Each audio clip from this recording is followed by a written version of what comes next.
bienvenue chez Audible. Nous vous souhaitons une bonne écoute.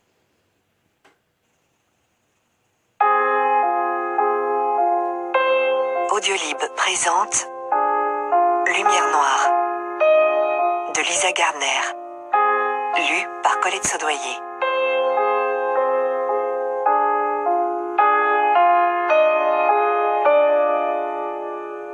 Aux survivants du monde entier.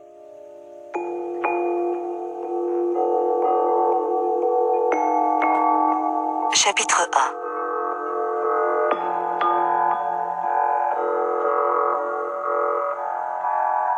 Voici ce que j'ignorais.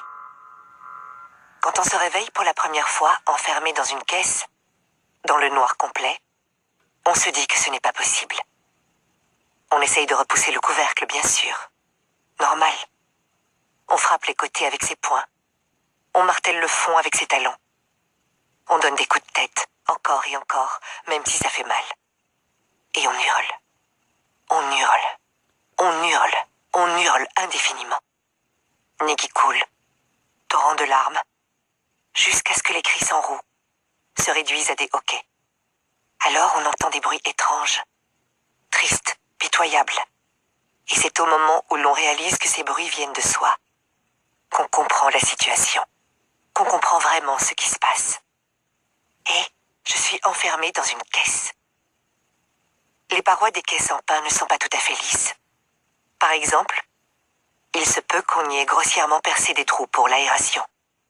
Et quand on suit les contours de ces trous du bout du doigt, quand on les y enfonce, en cherchant désespérément n'importe quoi, on se plante des échardes. On les retire comme on peut, avec les dents. Et ensuite, on se lèche le doigt. On suce le sang qui perle, en poussant encore des gémissements de chiots blessés. Être seul là-dedans, c'est terrifiant. Oppressant, effroyable. Surtout qu'on ne sait pas encore à quel point on devrait avoir peur. On apprend à bien la connaître, cette caisse. Son nouveau chez soi. On tortille des épaules pour en évaluer la largeur. On en mesure la longueur avec les mains. On essaye de remonter les pieds. Pas assez de place pour plier les genoux, ni pour se retourner. La caisse fait exactement votre taille. Comme si elle avait été fabriquée tout spécialement à votre intention. Un cercueil, rien que pour vous, qui vous étire les reins, qui vous meurtrit les omoplates, qui vous fait mal à la nuque. Seul et unique élément de confort, le papier journal qui tapisse le fond de la caisse. Détail qu'au début on ne remarque pas et qu'ensuite on ne comprend pas. Jusqu'au moment où on se fait dessus. Pour la première fois, avant de passer des jours dans ses propres immondices. Comme un animal, direz-vous. Sauf que la plupart des animaux sont mieux traités que ça. La bouche se dessèche, les lèvres gercent. On commence à fourrer ses doigts dans ces fameux trous d'aération. À se lacérer la peau, juste pour avoir un goût dans la bouche. Quelque chose à avaler, à téter. On se découvre comme on ne s'était jamais vu. Une femme brisée, ramenée à une vie primitive, la puanteur de son urine, le sel de son sang. Mais on n'a encore rien vu.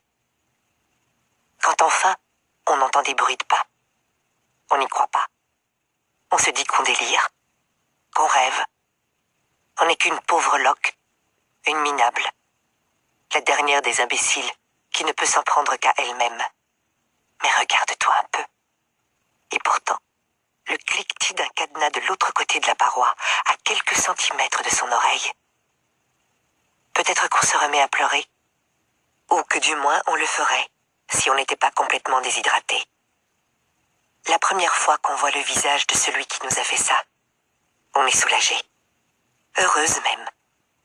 On regarde ses joues bouffies, ses yeux de fouine, sa bouche béante, ses dents jaunies, et on se dit « Merci, mon Dieu. Merci, mon Dieu. Merci, mon Dieu. » Il nous laisse sortir de la caisse. Il nous soulève, en réalité, parce que nos jambes ne fonctionnent plus. Nos muscles n'ont plus de force. Notre tête dodeline. Cette idée nous fait rire. Dodeliner. Encore un de ces mots qui n'avaient aucun sens en cours de littérature. Mais là, on y est. Les têtes Dodeline. Notre tête Dodeline. Mon Dieu, cette odeur. Ail et transpiration. Vêtements sales et cheveux crasseux. Est-ce que ça vient de nous? De lui? Impossible de réprimer un haut le cœur. Et ça le fait marrer. En même temps qu'il brandit une bouteille d'eau en décrivant par le menu ce qu'on va devoir faire pour la mériter. Il est gros, vieux, dégoûtant, repoussant. La barbe négligée, le cheveu gras, une vilaine chemise à carreaux constellés de taches de ketchup.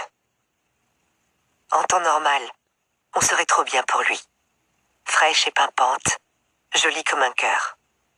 Le genre de fille auquel aucun garçon ne résiste dans les soirées étudiantes. Le monde nous appartient. Ou plutôt, nous appartenait. On pleure. On réclame sa mère. Effondré comme une gifle molle à ses pieds, on le supplie de nous laisser partir. Pour finalement, avec ce qu'il nous reste de force, retirer nos vêtements.